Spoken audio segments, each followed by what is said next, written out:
안녕하십니까 여러분. 네, 안녕하세요. 오늘은 중흥. 네, 중흥만 2개. 중흥만 2개 받으신 분. 부럽죠? 네, 이게 어찌됐든 부럽지. 네, 화면 한번 보겠습니다. 네, 자, 중흥만 2개. 요거는 이제 무주택을 전제로 한번 해볼게요. 네. 중흥만 2개인데, 자 그러면 어떤 놈을 먼저 취득을 해야 되느냐?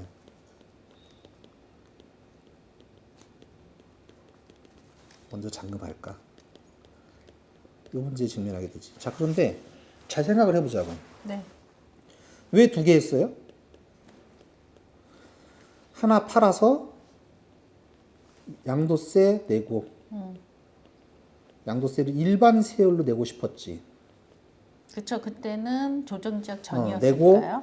요거 남은 돈으로 번 돈으로 요거 보태려고 한 거잖아. 네, 원래 이 목적이었어요. 네. 자 근데 바뀌었죠. 조정지역이 됐습니다. 아니 양도세율이 바뀌었지. 분양권 양도세율도 바뀌었고 네. 조정지역도 됐고 여기 분양권 양도세율이 중과세도 붙었고. 바뀐 게 네, 1년 미만 70%, 1년 이상 그냥 60%.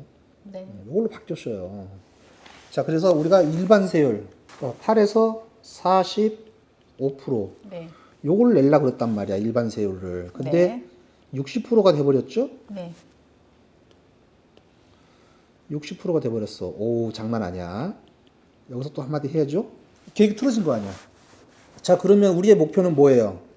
일반 세율을 적용받는 게 목표야. 네. 그럼 일반 세율을 적용받을 방법이 있나요? 지금 이분 같은 경우에는 중흥 하나, 중흥 2 이렇게 한 경우에는 받을 수 있는 길은 있어요. 네. 단 시간이 필요하지. 대출도 문제가 되고. 그렇죠. 2년이라는 시간이 필요해요. 네, 그러니까 결국은 둘 다 잔금을 쳐야 돼. 네. 근데 이때 잔금을 잘 쳐야 됩니다. 그렇죠. 순서를 잘못 잡으면 엉뚱한 놈이 내가 거주하고 싶었던 놈을 팔아야 되는 경우가 생겨요. 그렇죠. 그러니까 이런 경우에는 좀 고민을 한번 해보셔야 되고, 이게 어떤 주택을 먼저 해야 되는지 이게 궁금하시면 전화를 주세요. 네, 이런 거 정도는 저희들이 기본적으로 저희한테 전세를 내주시거나 하시는 분들한테는 그냥 가볍게 말씀드릴 수 있습니다. 네, 자, 그러면 일반 세율을 받는 방법이 있다고 그랬죠? 네. 이거 지우고 한번 갈게요. 일반 세율을 적용을 받으려면 잔금을 해야 되고 2년의 시간이 필요해요. 네. 그 다음에 얘를 잔금하는 순서를 잘해야 돼요. 그렇죠. 요게 중요해요. 잘못하면 난리 난다. 그래서 요거는 저희한테 전세를 의뢰를 의뢰하신 주시는 분. 분들한테는 저희들이 해드려요. 가장 기본적인 거니까. 방법을 알려드려요. 네, 단 전화로만은 안 해요. 네. 오셔서 방문하셔서 한번 들어보세요. 네. 전화로 했더니 네가 그렇게 하라고 그랬잖아. 아, 엉뚱한 그리고 말이 설명이 나와 안 돼, 이제. 설명이. 설명이 안 돼. 네. 너무 힘들어. 이거는 써가면서 얘기를 해줘야 되기 때문에. 그래서 요거는 해서 저희가 써서 드릴 테니까 그렇게 하시고. 네. 자, 이제 두 번째. 자, 우리 대출이죠? 네. 대출 금리를 한번 보자고요. 자, 우리 잔금 대출 금리가 얼마큼 되려나? 요게 궁금하죠? 요건 어느 정도 정해져 있는 것 같아. 네. 한번 볼게요.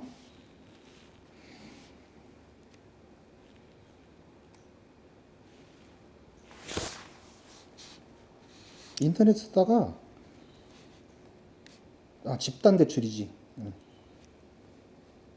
인터넷 쓰다가 해보면 대출 유추가 가능합니다. 집단 대출 금리라고 나왔죠? 네. 자, 그러면 요 제일 위에 거 요거를 왜 보려고 그러냐면 이게 지금 21년 11월 26일 가장 가까운 거야, 얘가. 네. 요걸 한번 볼게요. 날짜가 11월 26일인데 요때 3.71%라고 그랬어요. 네. 지금은 22년 1월. 1월. 약 2달 정도의 차이가 나죠? 네. 자, 그런데 요 시기에 잠깐 색깔 좀 바꾸고 갈게요. 요 시기에 우리 한국은행 금리가 한번 올랐죠. 0.25%. 네.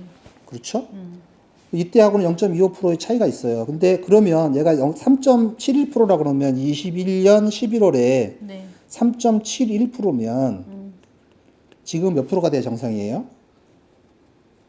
약 3.9에서 4.1% 정도가 돼야 정상이에요. 네. 다시 돌아갈게요.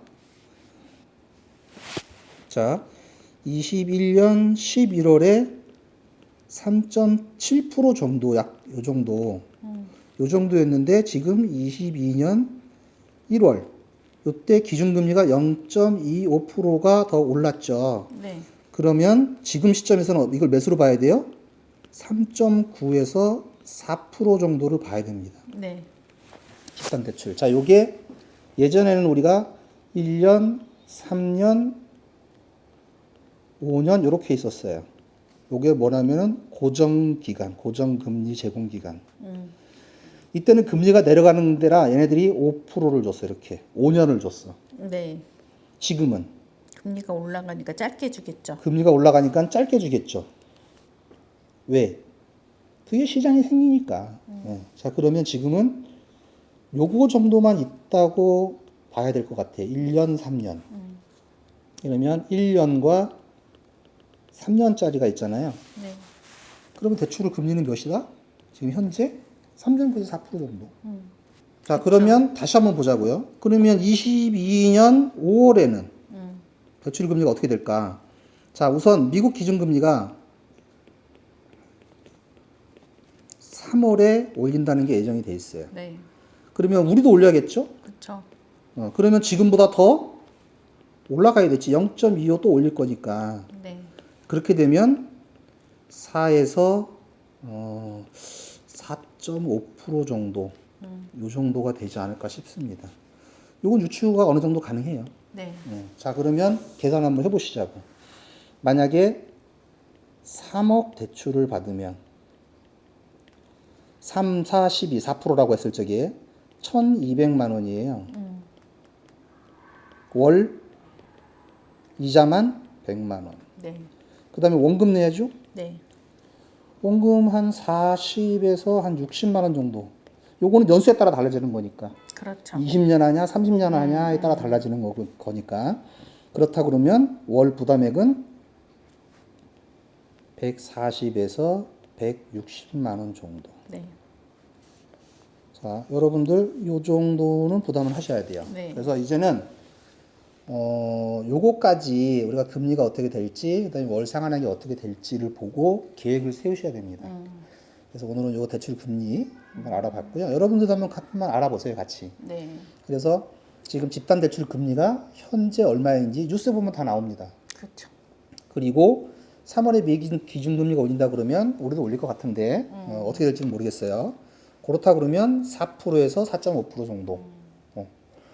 그랬을 적에 여러분이 얼마큼 대출을 받아야 되고 그러면 내가 월 상환액이 어떻게 되고 요게 대충 나옵니다. 네. 그래서 요거 미리미리 계산하셔서 계획을 잘 짜보시길 바랍니다. 자, 그래서 오늘은 중흥, 네. 분양권 2개 가진 경우 전세를 놓는 순서가 바뀌면 안 된다. 그렇죠. 두 번째, 금리. 요 금리에 따라서 여러분들 월 이자 부담액과 원리금 상환액 요 플러스한 게 정해지니까 요것도 여러분들이 잡으셔서 여러분들 예산에 반영을 하셔야죠. 지금부터. 이렇게 보시면 됩니다. 자, 그래서 오늘은 여기까지 하고 네. 다음 시간에 다시 뵙겠습니다. 네.